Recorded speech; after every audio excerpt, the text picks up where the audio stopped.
Hello friends, তোমরা কেমন আছো? আমি কিন্তু বেশ ভালো আছি। নতুন বছর তোমাদের কেমন কাটছে অবশ্যই আমাকে জানাবে। আমার মোটামুটি ভালোই কাটছে। তো দেখো, আজকে একটা নতুন রেসিপি তোমাদের সাথে শেয়ার করতে চলে আসলাম। এটা হচ্ছে চিকেন সসেজ। তো দেখো, প্রথমে দেখে নাও আমি চিকেন সসেজটা কিভাবে বানালাম। কিছুটা বোনলেস চিকেনকে আমি মিক্সিং বলে একটু পেস্ট করে নিয়েছি। তারপরে আমি দিয়ে দিয়েছিলাম খানিকটা আদা রসুনের পেস্ট, নুন, গোলমরিচের গুঁড়ো, চিলি ফ্লেক্স, কর্নফ্লাওয়ার আর হচ্ছে আমুল দুধ, আর দিয়ে দিয়েছিলাম 3-4টে কাঁচা লঙ্কা, আর পরিমাণ মতন একটুখানি বাটার দিয়ে দিয়েছিলাম। বাটারটা দিলে কি হয়, এই চিকেন সসেজটা প্রচণ্ডই সফট হয়। এরপর আমি সমস্ত জিনিসকে আরেকবার করে মিক্সিং বলে পেস্ট করে নিয়েছি।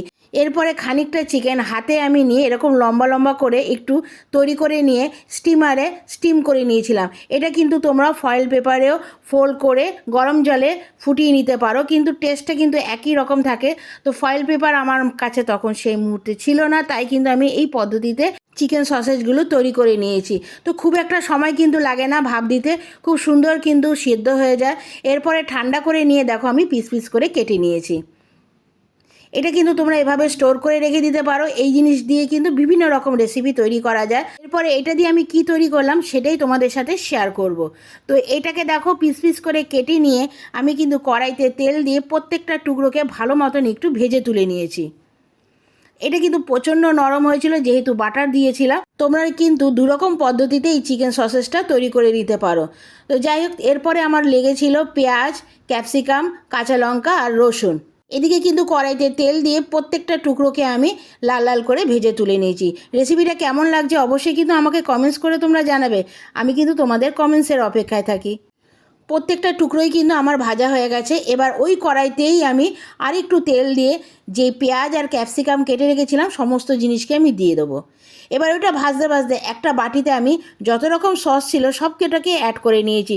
Tomato sauce, chilli sauce, soya sauce, তারপরে রেড চিলি সস, ভিনিগার, প্রত্যেকটা জিনিসকে কিন্তু অ্যাড করে নিয়ে ভালো মতন মিশিয়ে আমি যখন পেঁয়াজটা মোটামুটি ভাজা হয়ে যাবে, আরও তার মধ্যে দিয়েছিলাম খানিকটা একটু রেড চিলি পাউডার। সেটা তোমরা না দিলেও পারো, অপশনাল।